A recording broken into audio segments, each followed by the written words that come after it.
dan juga menghantar Lawrence of Arab ke Istanbul Turki. Kalau tuan tengok Lawrence ni tuan, dia pakai jubah, pakai serban dan pakai egal.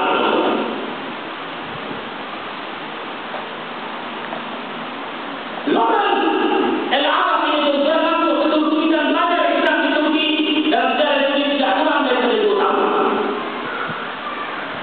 Belajar tentang Islam, belajar tentang bahasa Arab, belajar sedikit tentang al-hadis, sunnah dan sebagainya.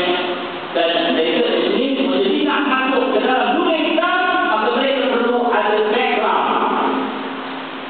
Kerana tuan, saya rasa tuan pernah dengar kita Salahuddin Al-Ayyubi kan tuan, bagaimana mereka bersetisrat untuk mengalahkan Salahuddin Al-Ayyubi. Mereka kata, rupanya Islam diperangi dengan pedang gagal.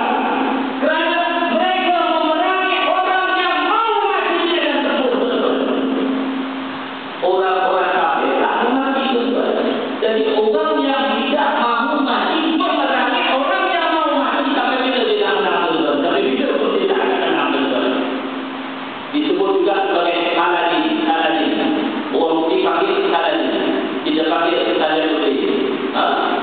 Sebenarnya dalam masalah Salahuddin yang berasal daripada orang Turki atau disebut juga sebagai Kurdistan.